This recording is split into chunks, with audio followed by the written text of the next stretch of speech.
Good morning. Welcome to this class of botany of second year students.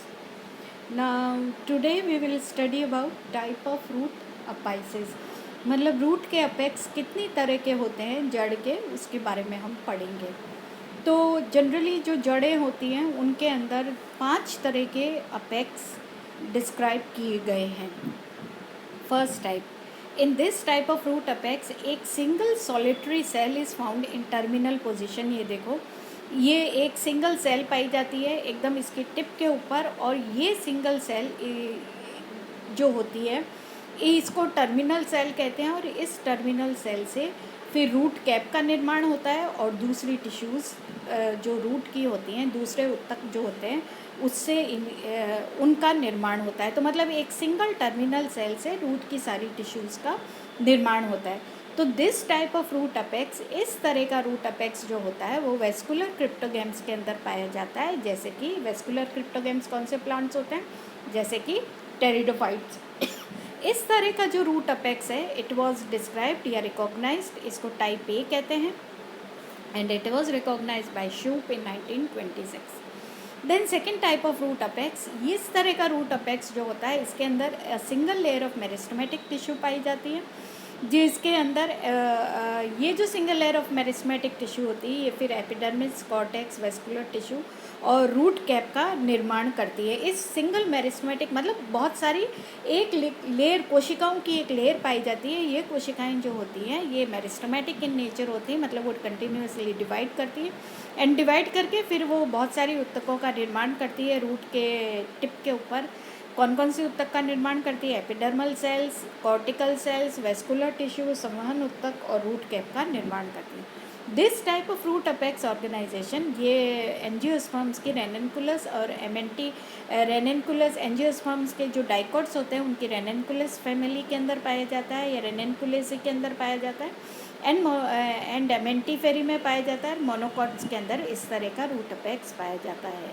इस तरह के root apex को it is also called ranunculus type of root apex. और ये जो root apex होता है ये this type ranunculus type of root apex कहलाता है डाइकॉट्स के अंदर, and allium type of root apex in case of monocots. Monocots के अंदर इस तरह के रूट अपेक्स को allium type of root apex कहते हैं, डाइकॉट्स के अंदर इसको ranunculus type of root apex कहते हैं। ये देखो, ग्रुप ऑफ इनिशियल सेल्स है जिससे कि फिर नीचे रूट कैप का निर्माण हो रहा है और एपिडर्मिस, कॉर्टेक्स, मेरिस्टेमेटिक टिश्यू इन सब का निर्माण होता है। Then third type of root apex जो है it is found in gymnosperms के अंदर पाया जाता है। इसके अंदर 2 ग्रुप ऑफ इनिशियल सेल्स पाई जाती हैं, and they are present in the apical portion of the root, and जो इनर पोर्शन ऑफ सेल्स जो होती हैं वो प्रोड्यूस करती है प्लीरोम को, वाइल जो आउटर पोर्शन ऑफ सेल्स होती हैं वो पेरीब्लेम एंड रूट अपेक्स का निर्माण करती है, रूट कैप का निर्माण करती है। Such type of root apex organization it is seen in Proteaceae and Casuarinaceae family के अंदर देखने को मिलता है डाइकोट्स के अंदर, और जनरली ये जिम्नोस्पर्म्स के अंदर इस तरह का रूट अपेक्स पाया जाता है। This type of root apex क्योंकि ये कैजुरेनेसी फैमिली के अंदर पाया जाता है इसलिए इसको casuarina type of root apex भी कहते हैं इन डाइकोट्स के अंदर, and haemanthus type of root apex इसको मोनोकॉट्स के अंदर कहा जाता है। Then fourth type of root apex it is found in rest, सभी करीब करीब सभी एंजियोस्पर्म की फैमिलीज के अंदर पाया जाता है। It is very common type of root apex. इसके अंदर क्या होता है, जो मेरिस्टेमेटिक सेल्स होती हैं वो 3 लेयर्स के अंदर ऑर्गेनाइज्ड होती हैं। Outer most layer of cells जो होती हैं वो डर्मेटोजन का निर्माण करती हैं। डर्मेटोजन मतलब कि जिस वो लेयर ऑफ सेल्स जिससे फिर आउटर लेयर ऑफ टिश्यूज़ बनेगी, जैसे एपिडर्मिस, इसको रूट के अंदर इसको एपीब्लेमा कहता है, एपीब्लेमा, रूट कैप, इनका निर्माण होता है। देन मिडिल लेयर ऑफ जो सेल्स होती हैं दे गिव राइज टू पेरीब्लेम। पेरीब्लेम मतलब कि एपिडर्मिस के नीचे वाली सेल्स जैसे कॉर्टेक्स है, कॉर्टेक्स की सेल्स हैं, देन एंडोडर्मिस है, पेरिसाइकिल, इनका निर्माण करते हैं। Inner most layer of cells जो होती है वो प्लीरोम का निर्माण करती है, वो central vascular cylinder and pith का निर्माण करती है। तो in this type of root apex, root cap and epidermis they are originated from single layered initial cells called dermatocalyptrogen. फिर उसके बाद में since this type of root apex, फिर उसके बाद में होती है second layer of meristematic cell जो कि second layer of root cells होती है जो वो कि पेरिब्लम का निर्माण करती है, एंड थर्ड लेयर जो इनर मोस्ट लेयर होती है वो प्लीरोम का निर्माण करती है.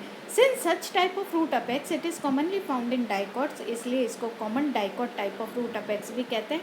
बट कुछ मोनोकॉट्स के अंदर भी ये पाया जाता है, और जिन मोनोकॉट्स के अंदर पाया जाता है उसके बेसिस पर Zephyranthes type of root apex इसका नाम दिया गया.